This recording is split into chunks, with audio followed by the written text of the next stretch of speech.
I'm Rajiv Prakash. I am a founder of a firm in India called Next In Partners. And what we basically do is work with very innovative startups in India which are in a growth stage. We invest in them and we also mentor them for growth. And these are startups in software, in e-commerce, and in consumer products.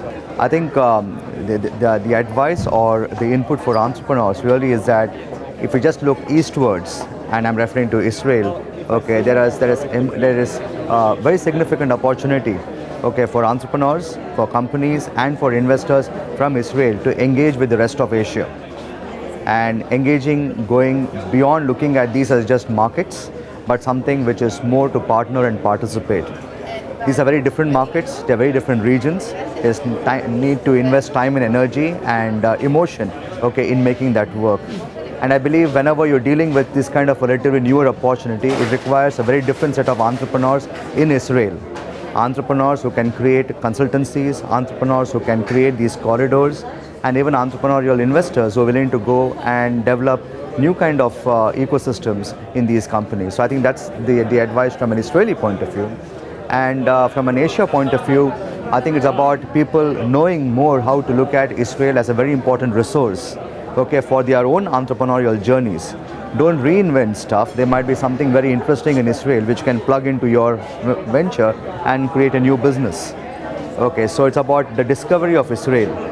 But where the problem is we all understand Israel, but we don't know how to plug into Israel. And hopefully events like this make it possible. Well, I think the first fundamental value of this event is that, I mean, in my limited experience and memory, I think this is probably the first event, okay, which has tried to bring various parts of Asia, not all Asia yet, but various parts of Asia on an idea of innovation and entrepreneurship.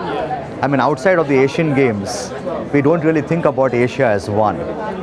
Okay, so this at least tries to create that common language around innovation, entrepreneurship across Asia.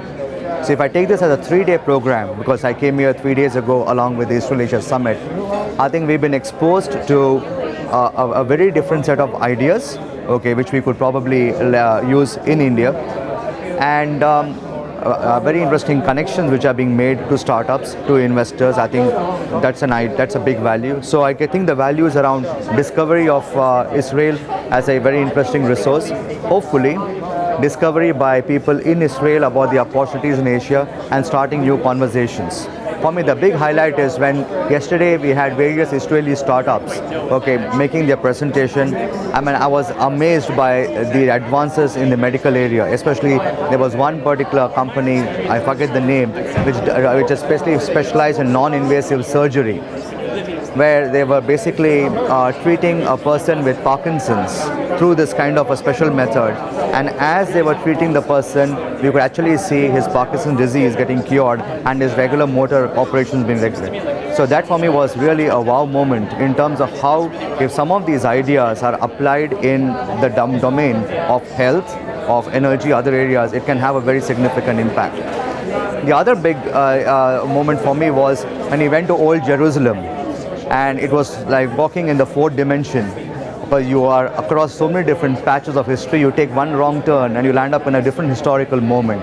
So it's very difficult to really reconcile a place which has got so much of history, and on the other side a place which is so much into the future, and try and get both perspectives together. We have, perhaps to some extent, in Israel a tendency to look at Asia as a market.